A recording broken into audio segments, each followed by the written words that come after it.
अस्मद्गुरु परमगुरून् यतिवरपूर्णौ स्वयामुनं रामं पद्माक्षनाथसटजित्सनेशरमारम्भापतिं वन्दे वन्दे वृन्दावनचरं वल्लवीजनवल्लभं जयन्ती सम्भवं धाम जयन्ती भूषणं श्रीमान् वेङ्कटनाथार्य कविताचार्यवर्यो मे सन्निधत्तां सदा हृदि प्रणामं लक्ष्मणमुनिगृह्णातु मामकं प्रसादेशोक्तिः स्वाधीनपतिकां श्रुतिं नातस्तयेषयन्नां नकरश्मिजालैः अन्तर्निलीनमपनीयतमो मदीयं विज्ञानचित्तमनघं लिखतीव चित्ते व्याख्यानकेलिरसिकेन कराम्बुजेन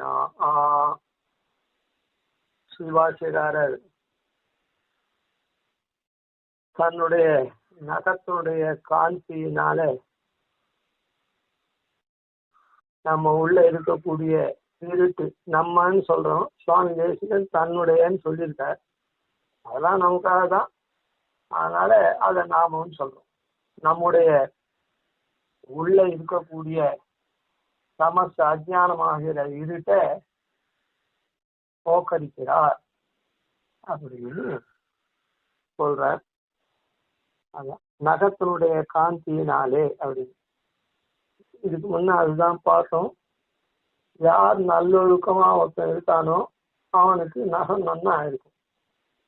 பல பல பலான்னு அந்த சிவப்பு இதுவா அந்த மாதிரி நல்லா பிரகாசமா அழகா இருக்கும். அந்த அதுல இருந்து என்னன்னா நல்லொழுக்கம் உடையவனா இருக்கான்னு அர்த்தம். சாதாரணமா நல்லொழுக்கம் அப்படின்றது தப்பு தண்டாவெல்லாம் பண்ணாலே நல்லா திட்டமா சாப்பிட்டு விட்டு பசி பட்னி இல்லாம ஓவரா சாப்பிட்டு இல்லாம அப்படி நாம லோகத்துல நினைப்போம். இந்த நல்லொழுக்கம்ன்றது என்னதுன்னா நமக்கு உண்டான வர்ணாசிரம தர்மங்கள்லாம் அதெல்லாம் பண்ணிட்டு அது எம்பெருமானுடைய ஆராதனம் அப்படின்னு நினைச்சிட்டு இருக்கிறது தான் நல்லொழுக்கம். அதாவது பூர்ணமா இருக்கும். அது ஆதி பர்யந்தம் போகணும். அதுக்கு மேல நமக்கு அப்படின்ற எண்ணங்கள்லாம் கொண்டு நாம இருந்தோம்னா அது பகவானுக்குன்றது இல்லாம அந்த நகம் வளரதான் வளரும். அந்த மாதிரி நமக்குன்னு பண்றதெல்லாம் என்ன ஆகும்னா அந்த வளரக்கூடிய நகத்துக்கு எந்த விதமான அந்த ஒளியெல்லாம் இருக்காது. அப்புறம் வளரக்கூடிய நகத்தை கழிச்சுடணும். அதை வச்சுருக்க கூடாது. அதனால நமக்கு ஹானி தான் வரும். அதனால இந்த நகம்ன்றது அந்த விரலோட சேர்ந்து அந்த ரத்த ஓட்டத்தோட கூடினதா இருக்கே அதுதான். அதனால என்ன காண்பிக்கப்படுறதுன்னா நல்லொழுக்கம்னா இந்த இடத்துல வர்ணாசிரம தர்மத்தை கட்டாயம் பண்ணிட்டு அதையும் பெருமாள் ஆராதனமா நினைச்சு பண்ணணும். அது எல்லாம் பகவானுக்கு அர்ப்பிக்கணும் அப்படின்றது.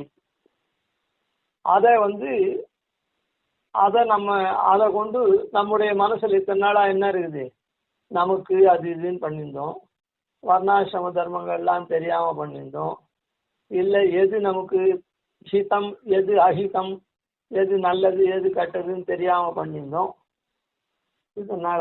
இப்போ இதை காண்பிச்சு இந்த நகத்தினுடைய ஒளி மூலமா அந்த நல்லொழுக்கமா நடக்கிற மாதிரி, அதாவது அல்லாத ஒழுக்கத்தை கொண்டிருந்தமே அப்படிப்பட்ட அழுக்கெல்லாம் போக்கடிக்கிறார் நம்ம உள்ளத்துல. ஏன்னா ஒரு சித்திரம் எழுதணும்னா சோர்ல முதல்ல அந்த சோத்துல இருக்கிற அழுக்க போக்கடிக்கணும். அந்த மாதிரி நம்ம உள்ளமாகிற இதுல சித்திரம் எழுதுறார், தத்துவஞானம் விஞ்ஞானத்தை எழுதுறார். விஞ்ஞானமாக சித்திரத்தைன்னா அது முதல்ல பண்ணணும். அதுக்காக இந்த மாதிரி அந்த அழுக்க போக்கடிக்கிறார். அந்தர்நிலையினம் அபனீய தமோமதி. இதுக்கப்புறம் விஞ்ஞான சித்திரத்தை தோஷம் இல்லாத அனகம் விஞ்ஞான சித்திரம் அத சித்தே நம்ம உள்ளத்துல எழுதுற. இப்படியான தூய்மையாக்கப்பட்ட உள்ளம் இருக்குதே அந்த உள்ளத்துல எழுதுற. இப்படி பெருமாளுக்கு ஏன் இப்பதான் பண்ணிட்டே எல்லாம் பகவத் ஆராதனமா பண்ணணும்னு சொல்லிட்டு அழுக்க போக்கிட்டாரே, அப்படி இருந்துச்சே எதுக்கு இந்த சித்திரம் எழுதணும் அப்படின்னு ஒரு சந்தேகம் வரும். இல்லை, அதாவது இப்ப என்னன்னா பெருமாளுக்கு நாம் ஒரு காரியம் பண்றோம். அந்த காரியத்தை சாஸ்திர ரீதியா பண்றோம். முதல்ல சாஸ்திரம் தெரியாத பண்ணோம், சாஸ்திர ரீதியா பண்றோம். சாஸ்திர ரீதியான சாமானிய அளவில் சொல்றேன். சாஸ்திர ரீதியா அதாவது கையெலம்பாது சாப்பிட்டு தான் ஒருத்தன்னு வச்சுப்போம். இப்போ கையெல்லாம் நல்லா அலமிண்டு அப்புறம் சாப்பிட்றான். அது போல முன்ன எப்படியோ ஏனோ தானோன்னு இது பண்ணது இப்போ சாஸ்திர ரீதியா பண்றான். அதுலயும் இன்னும் விசேஷித்து பகவானுக்கு இப்படி தூய்மை வந்துடுத்தே, அழுக்கு போயிடுத்தே, போராதா, இதுக்கு மேல என்ன சித்திரம் எழுதணும்? இது இந்த அழுக்க போக்கினதே அது நிரந்தரமா அழுக்கு போக்கினதா அந்த வெள்ளையா தானே அந்த உள்ளம் இருக்கும் அப்படின்னு ஒரு சந்தேகம் வரலாம். இதுக்கு மேல என்ன ஒரு சித்திரம் எழுதணும்னு. இல்லை, அதாவது இப்படி பண்ணிட்டா போறாது. இந்த ஆத்மா இருக்க, என்னையும் என் உடமையையும் உன் சக்கர பொறியொற்றி கொண்டு நின்னருளே புரிந்திருந்தேன் அப்படின்னு இருக்கோல்ல. அதனால எம்பெருமானுக்கு இதை சமர்ப்பிக்கணும். யானே எந்தனதே என்னிருந்தேன், யானே நீ என் உடமையும் நீயே அப்படின்னு அவனுக்கு சமர்ப்பிக்கணும். அப்பதான் அது பூர்ணமாகும். இல்லைன்னா நாம வெள்ள உள்ளமாக இருந்தாலும் கூட இந்த ஆத்மா குடிக்கொண்டிருக்கிற இந்த உள்ளம் சரியா இருக்குது. ஆனா அதை கொண்டு பிரயோஜனப்படுத்தணும். எப்படி பிறக்கரியதானே இந்த சரீரத்தை நாம பெற்றுக்கிட்டு இந்த சரீரமாகிற ஓடம் உடையறதுக்கு முன்ன யாவன்ன பித்தியதே பாரங்கந்து மருகசி, நாமும் இந்த சம்சாரத்தை தாண்டறதுக்கு தகுதி உள்ளவனா இருக்கும். அது மாதிரி தாண்டணும். இந்த மாதிரி நாம தூய்மையா இருந்துட்டா மாத்திரம் போறாது. அதை சம்சாரத்தை தாண்டறதுக்கு அந்த கப்பல் போல இருக்கக்கூடிய எம்பெருமானை நாம அடையணும். அப்பதான் அவன் தாண்டி வைப்பான். சரணாகதி பண்ணணும். இந்த விஷயத்தை தான் இந்த இடத்துல சித்திரமா நம்முடைய நெஞ்சில எழுதுறார். என்ன சித்திரமா எழுதுறார் அப்படின்னு சொன்னா, எம்பெருமானுக்கு நாம தாசபூதன், அது முன்னையே கூட தெரியுது. அதனால்தான் எம்பெருமானுக்கு அர்ப்பிக்கிறோம்னுட்டு. தாசபூதனாந்தால் நாம சரணாகதி பண்ணணும் எம்பெருமானே. அந்த எம்பெருமான நம்ம சரணாகதி பண்றதுதான் நமக்கு இந்த சம்சாரத்திலேருந்து விடுவித்து மோக்ஷாந்த ஐஸ்வர்யத்தை கொடுக்கும் அப்படின்னு அந்த சித்திரத்தை எழுதுற. அந்த ஞானத்தை விஞ்ஞான சித்திரம்னு சொன்னதே அதுதான் விஞ்ஞானம். அந்த விஞ்ஞான சித்திரத்தை, அதாவது இப்போ முதல்ல இதை சொல்லிடுறேன். இங்க விஞ்ஞான சித்திரம் அப்படின்னு சொல்றது, இப்போ முதல் 2 ஸ்லோகத்தை, பூர்வ 2 ஸ்லோகத்தை பாருங்க. மூலே நிவிஷ்ய மகதான் நிகமத்ருமாணாம் முஷ்ணன் ஸ்வதாரக பயம் திருதனைக தண்டா அப்படின்னு சொன்னார். அதாவது மூல மந்திரத்துல, அதாவது மந்திரங்கள்லாம் சொல்லக்கூடிய உபநிஷத்துலே வேதங்கள், வேதாந்தங்கள், அதுல ரொம்ப மூலமா இருக்கிறது பல சாக்கைகள் கொண்ட வேதாந்தங்கள்ல மூலமா இருக்கிற மந்திரம் திருமந்திரம், மூல மந்திரம் திருமந்திரம். அத நிவிஷ அதுல அவர் உட்கார்ந்து இருந்ததுன்னா அதுல அவர் மனநசீலதா இது பண்ணி அந்த மந்திரத்தை சித்தி பெற்றவர் அர்த்தம்.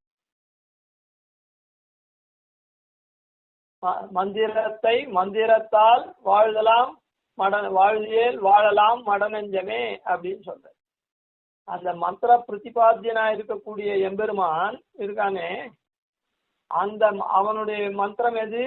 மூல மந்திரம்.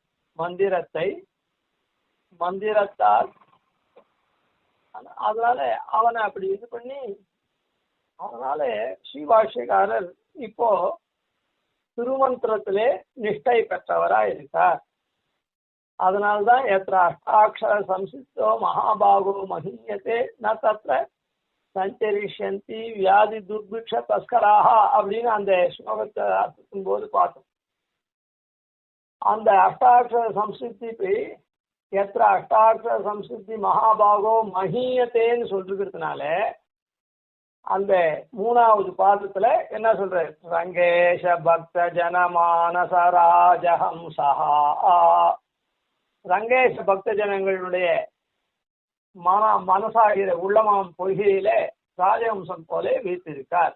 அதனால என்ன, அஷ்டாட்சர சம்சித்தி பெற்ற இந்த பிரதண்டத்தை எழுந்து நைக்க தண்டத்தை எழுந்து இருக்க பாஷ்யக்காரர் ரங்கேஷ பக்த ஜனங்கள்லாம் தங்க ஹிருதயத்துல வச்சு போற்றுறான். அதனாலதான் அந்த அம்சம் அந்த உள்ளமாம் பொய்கையில தூய்மையான உள்ளத்துல அப்படியே அது உலவி வரும். அதனால ரகசியத்திரயம் 3ல முதல் மந்திரம் அங்க சொல்லப்பட்டது. அஷ்டாட்சரம் துவயம் சர்ம ஸ்லோகம் தானே 3 அது. அதனால அங்க அது சொல்லப்பட்டது. அது சொல்லப்பட்டதுனால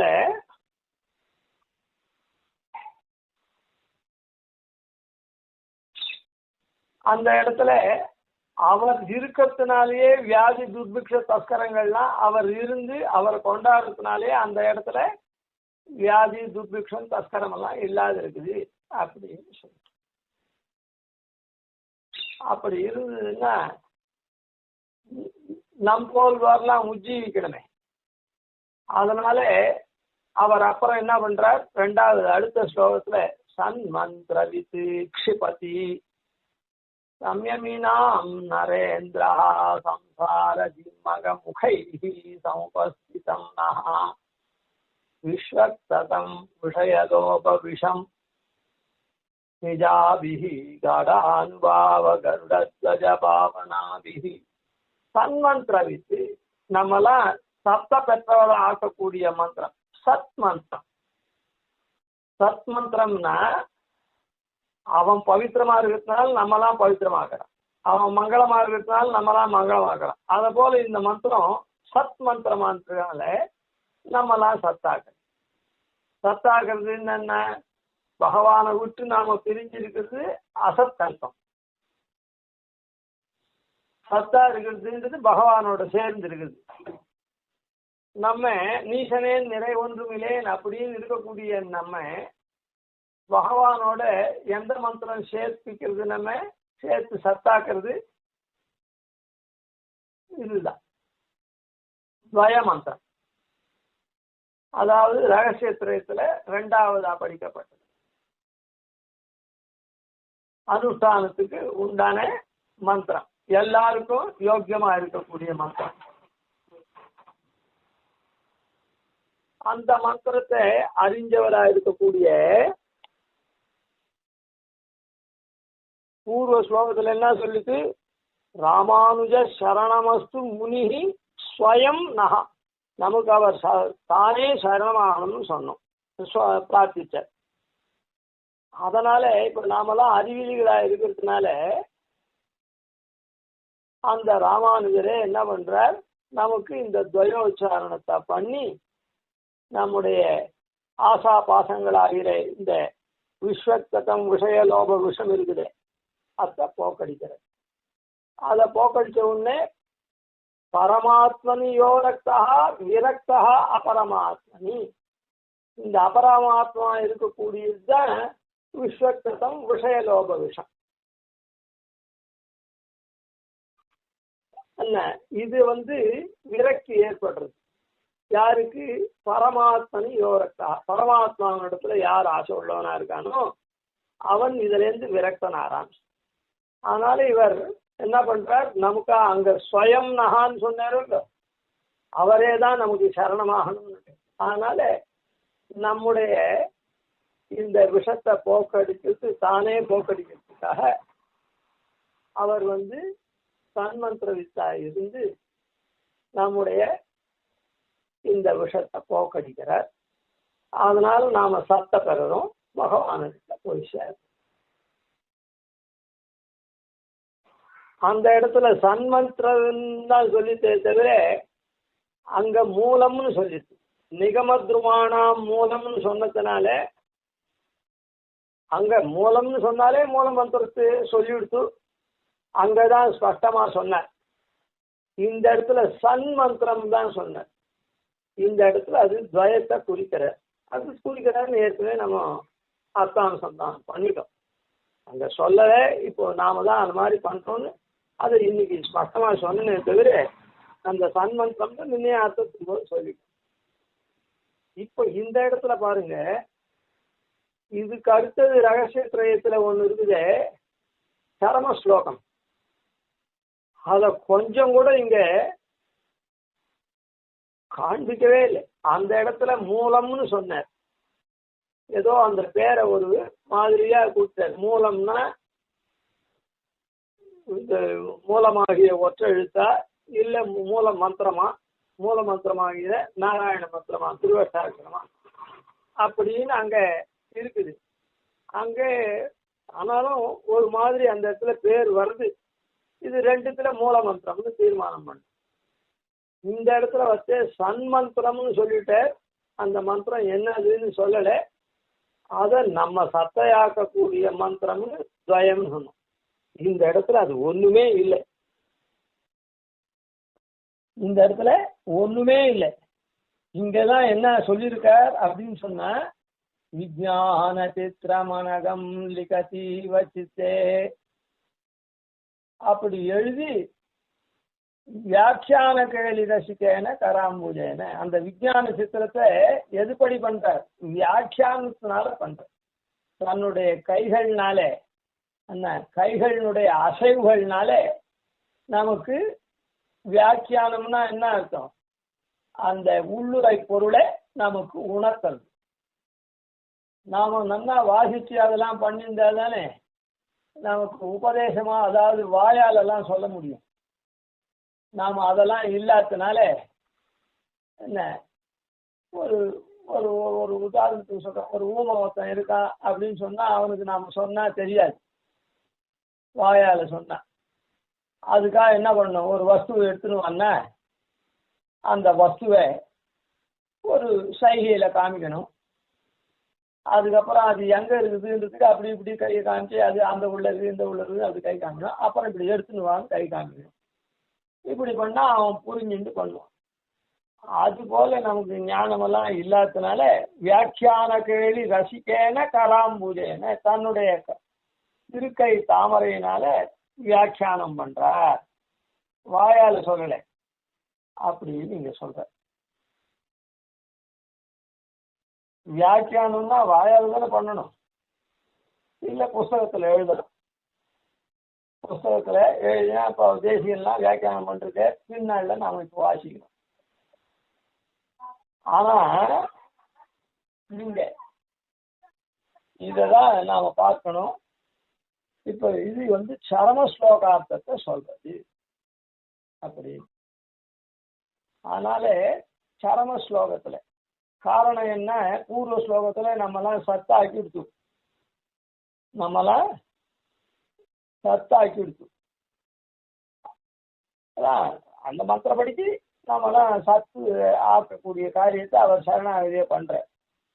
அந்த சரணாகதியை பண்ணா நமக்கு என்ன பண்ணணும்? இனிமேட்டு நாம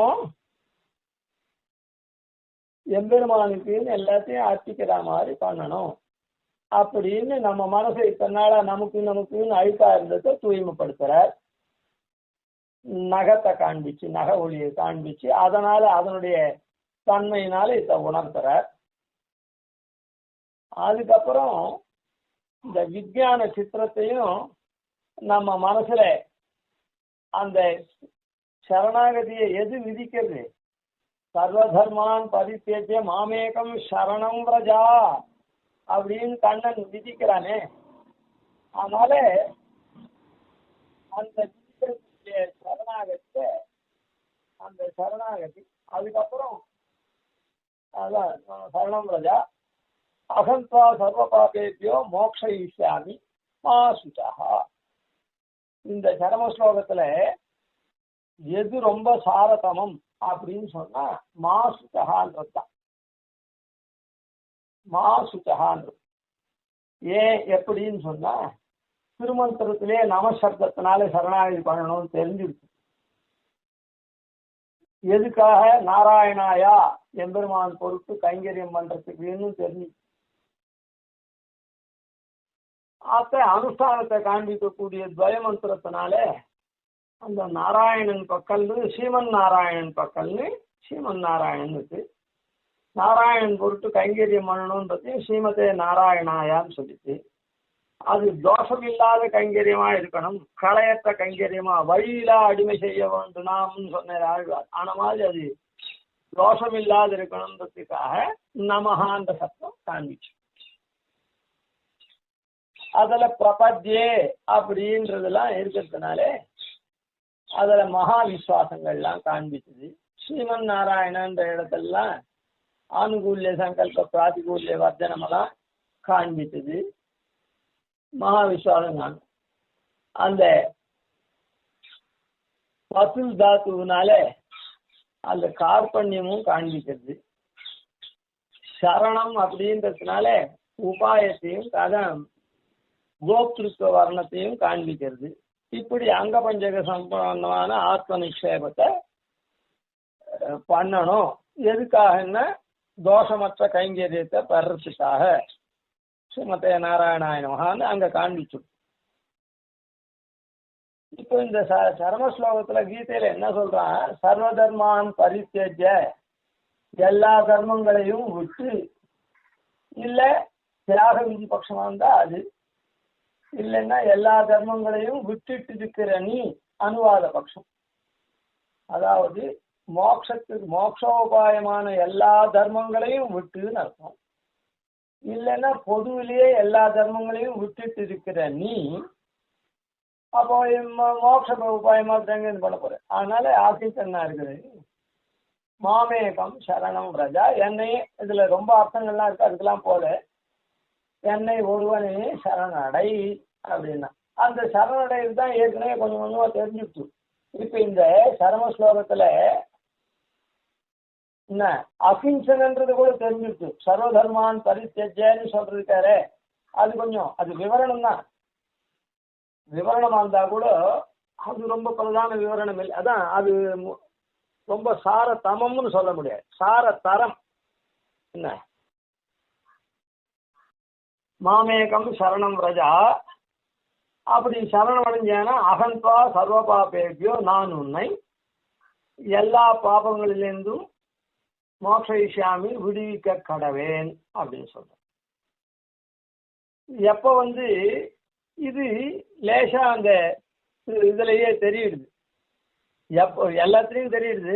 எப்போ நாம கைங்கரியம் பண்றோமோ பகவத் கைங்கரியம் பண்றோமோ அப்போ நமக்கு இந்த தோஷமான பற்றுகள்லாம் இருக்குதே, இந்த ஐகிக லோகத்தினுடைய பற்றுலாம் இதெல்லாம் ஒழியறதுன்றது தெரியுது. அப்பவே இதெல்லாம் ஒழியறதுன்னா அதுக்கு மூல காரணமான நம்முடைய அனாதி பாப்பங்கள்லாம் ஒழியறதுன்னு லேசா தெரியுது. அங்க வழிவிழா அடிமைன்னு சொன்னதுனால நமஹான்னு திரும்ப துவயத்துல இன்னும் விசதமாகவும் தெரியுது. இந்த இடத்துல கண்ணன் அகந்த்வா சர்வ பாபேபியோ மோக்ஷயிஷ்யாமின்னு சொன்னான். அதனால சார தரமா வச்சுக்கலாம் இது. ஆனா மாசுச்சகான்னு இருக்குதே, இதுதான் ரொம்ப ரொம்ப சார தமம் இல்லை. மற்றதெல்லாம் அங்கெல்லாம் தெரியுது, ஆனா இங்க சோகிக்காதேன்னு சொல்றான். இங்க என்ன பண்றான், சோகிக்க வேண்டாம், அப்படி ஆயிடுமோ இப்படி ஆயிடுமோ அப்படின்லாம் சோகிக்காதே, நீ சரணாகதி பண்ணிவிட்ட. நெஷ்ய தொத்பாதபத்மே வரதா நிஜபரன் நிர்பரோ நிர்பயோஸ்மி.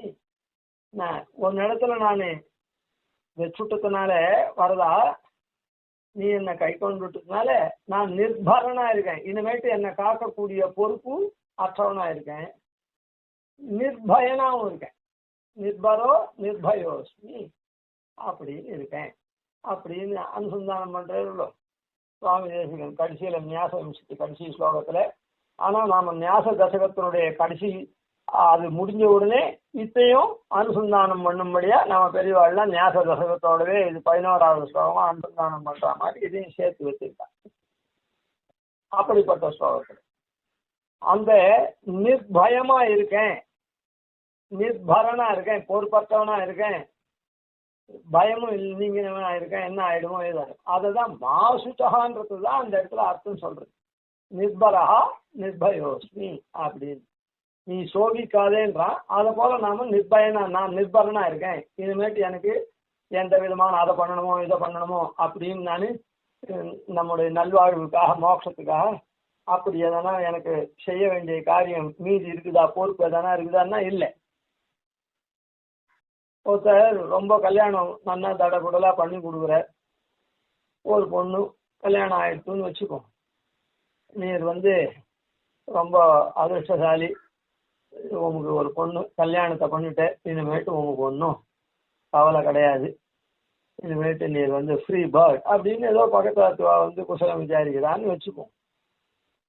உடனே இவன் சொல்றான், இல்லை சுவாமி ஒரு பங்களா ஒன்று கேட்டிருக்கா கல்யாணத்துக்கு முன்ன இந்த லிஸ்ட்ல, அது இன்னும் பாக்கி இருக்குது, அது என்னால முடிஞ்ச போது பண்றேன், இப்ப மற்றெல்லாம் பண்ணிடுறேன்னு சொல்லிருக்கேன். அதுக்கு எங்கன்னா 2 ரூபாய் ஓடும் போது 2 கோடி. அதனால அந்த பொறுப்பு இருக்குது சுவாமி, இன்னும் கொஞ்சம் இப்போ நீ சொல்ற மாதிரி இப்பயே நான் ஃப்ரீ பேர்டு ஆக முடியாது அப்படின்ற. அந்த மாதிரி சரணாகி பண்ணாவிட்டு இதெல்லாம் உண்டான்னா அதெல்லாம் ஒன்றும் கிடையாது.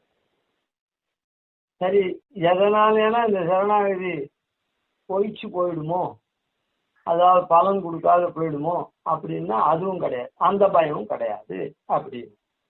இத்ததான் மாசுச்சாகா அப்படின்னு கண்ணன் சொல்றான். இதுதான் அந்த சரம ஸ்லோகத்துல மீதி 2 மந்திரங்கள்ல அதான் ரகசியம் 3த்துல 2 மந்திரம் தான். அந்த 2 மந்திரத்திலையும் நமக்கு வெளிப்படையா தெரியாத இருக்கிறத இந்த உத்தரவாதம் இங்கதான் இருக்குது.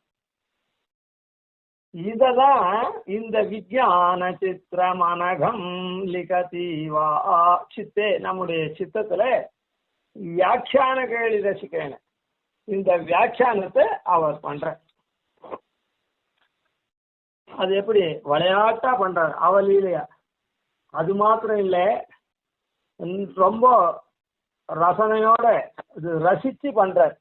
என்ன தலை வச்சு அப்படின்லாம் நினைக்காம ரசிச்சு பண்றார் அப்படின்னு இந்த ஸ்லோகத்துல என்ன.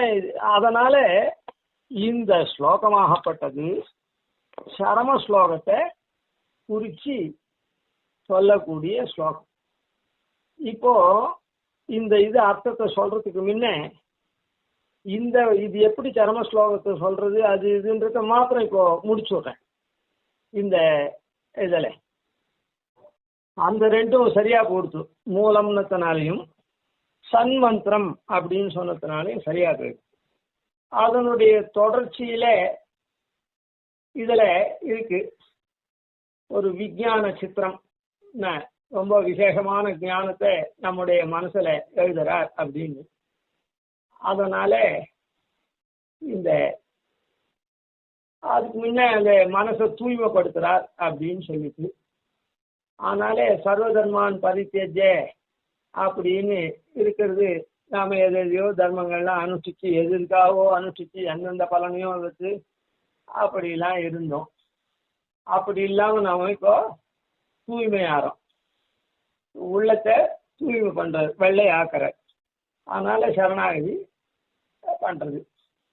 சரி, ஒரு உதாரணத்துக்கு அந்த சரணாகதியில சம்சயம் வருது.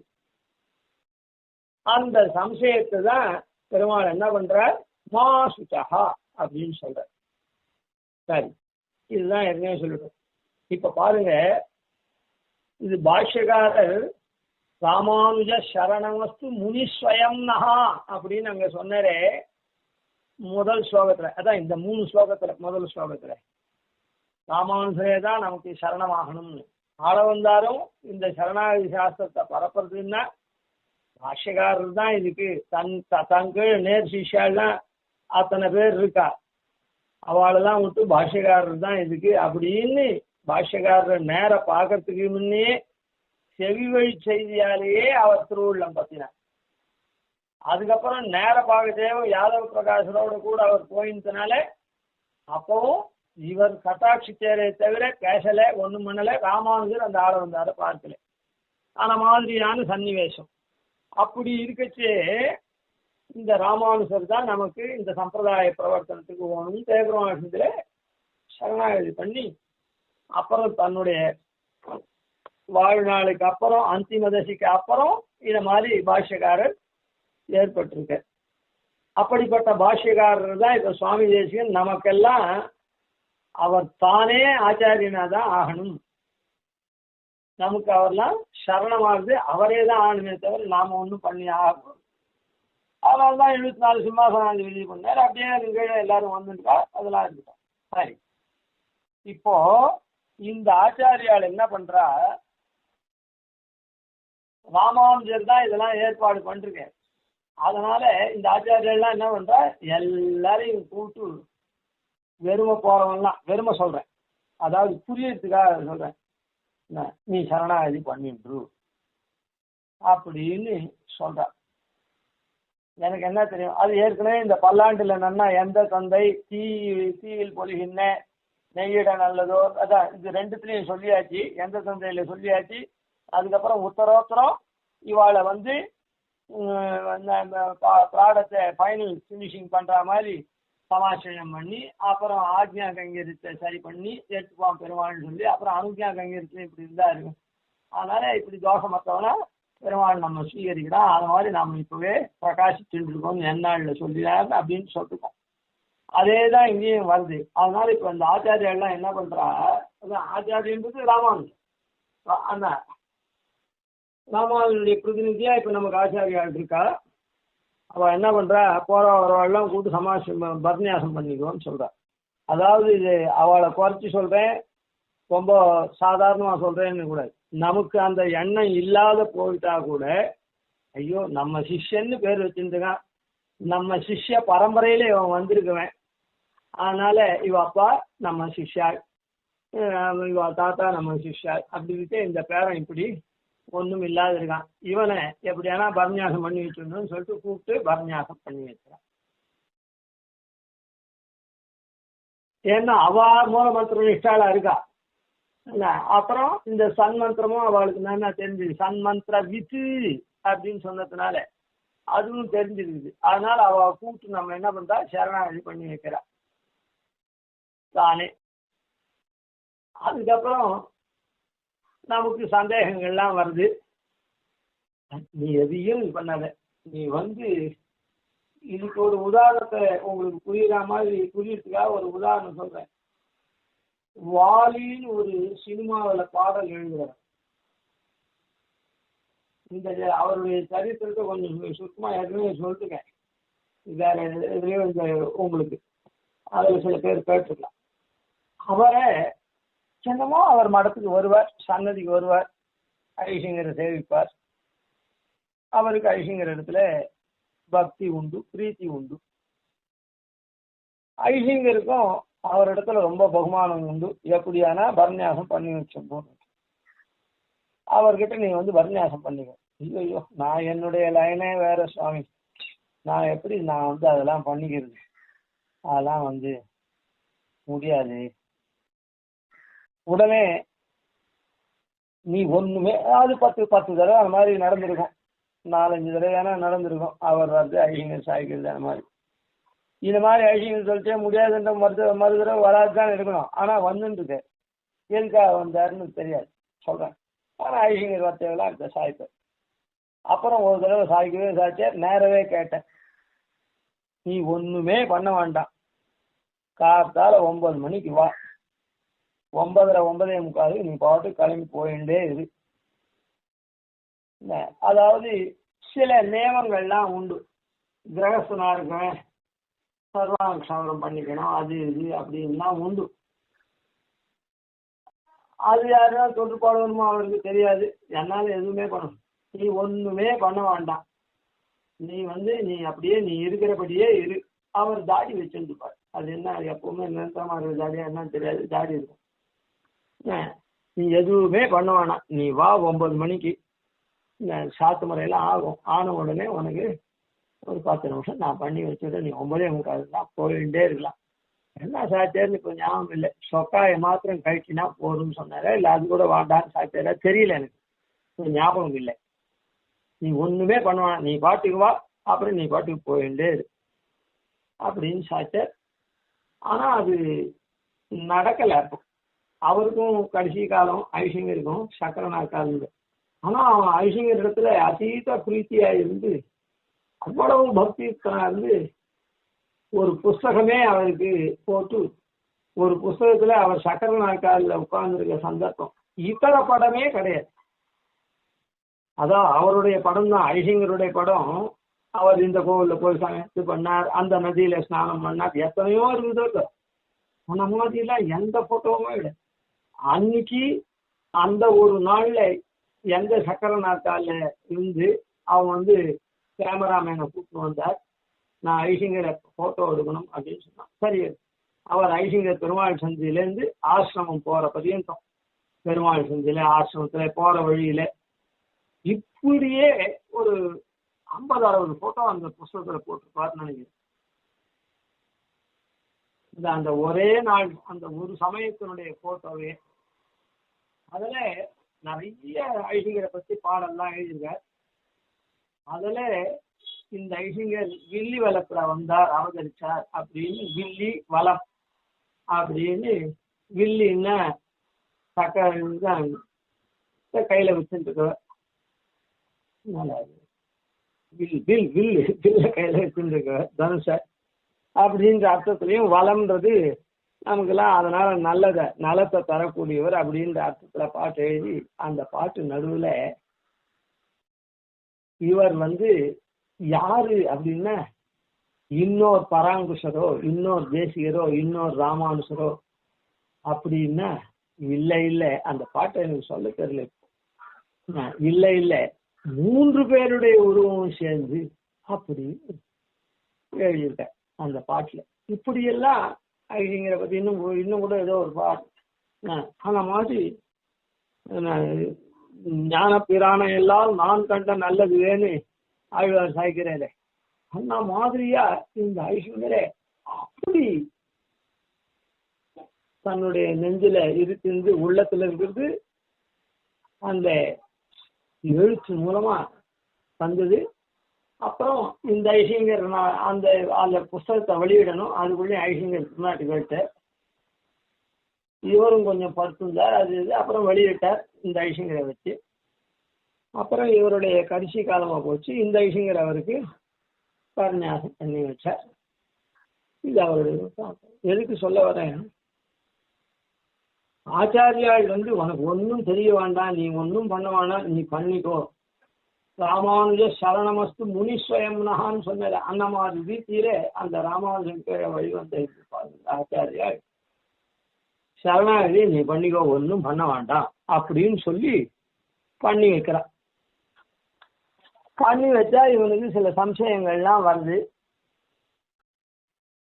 அந்த சம்சயத்தை தான் மாசுட்டா சோகிக்காதே அப்படின்னு. அப்பதான் இந்த வியாக்கியான கேள்வி ரசிகேன கராம்புஜன் இந்த கையினாலே, சுவாமி நான் இப்படி இருக்கனே, நான் அப்படி இருக்கனே, நீ எப்படி வேணா இரு அப்படின்னு போரும் நீ ஒன்றும் பண்ண வேண்டாம் அப்படின்னு இந்த கையாலேயே நமக்கு சைகை காமிச்சு, இது வேண்டாம் அது வேண்டாம், இப்படி வேண்டாமா சுவாமி, அப்படி வேண்டாமா சுவாமி, எனக்கு ஒண்ணுமே தெரியலையே, ஒன்றும் வேண்டாம் அப்படின்னு கையாலேயே நமக்கு அந்த சாரதமமான அர்த்தத்தை புரிய வச்சுட்டா. அதை தான் இந்த பாசுரத்துல இந்த ஸ்லோகத்துல சுவாமி தேசிகன் வாய்ப்பிருக்கார். கவிதார்க்கிக சிம்ஹாய கல்யாண குணசாலினே ஸ்ரீமதே வெங்கடேசாய வேதாந்த குரவே நமः. ஆதிவன்ஷடகோபாதீன ஜிவஜான் பஜேனிசம் ஸ்ரீரங்க பூர்வசரதிசானபதாஸ்ரயம் ஸ்ரீவத்சவம் சுதரகம் வந்தே ஸ்ரீகிருஷ்ணதேசிகம்.